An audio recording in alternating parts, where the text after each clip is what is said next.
You know, when I proclaimed martial law, I didn't proclaim martial law alone. It is made to appear as if I just signed the decree and said, I impose martial law on each and every one of you. No. I asked the legislature to please pass a law proclaiming martial law because there was anarchy in the country. Now, let me say this. The opposition was strong. And they were members of the Security Council, and somehow they had adopted a resolution which required that there be a unanimous vote for the armed forces to be able to move. And therefore, the armed forces was immobilized. At the same time, I asked the opposition party to come and join me in a coalition government. I offered one half of the cabinet. And of course, they laughed at me and said, why should we join you? We're going to take over the government. By the time you are through with the exercise, you're dead, politically and otherwise. And they refused to join me. I asked the advice of the judiciary. I asked the Supreme Court justices, the Court of Appeals justices, and the members of the private sector.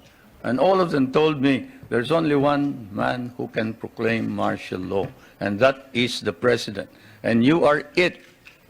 You are the only one who can proclaim martial law. This is why I must carry this particular mark in our history.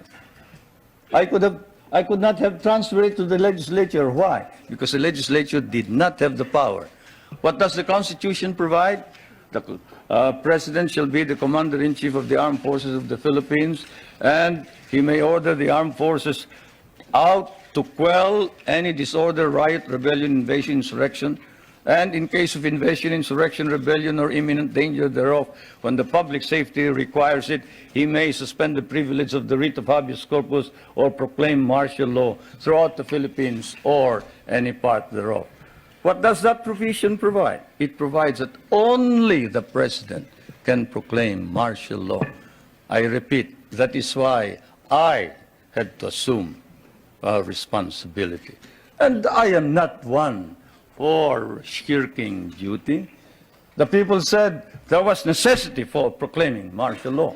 And the people said, you are the only official who can proclaim martial law. So I proclaimed martial law. And I sincerely believed that it was necessary to proclaim martial law to install order and stability because there was complete anarchy throughout the country at the time.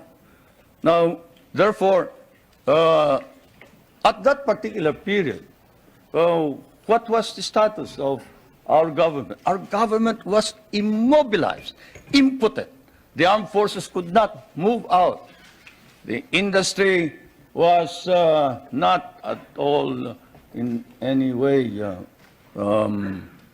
moving. There was no income coming into government. Everybody was running away. They burned the U.S. Partly burned the U.S. Embassy, tried to burn it anyway.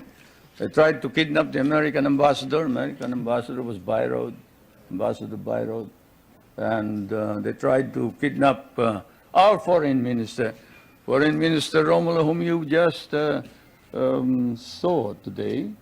And I told him, you better disappear because I will not ransom you.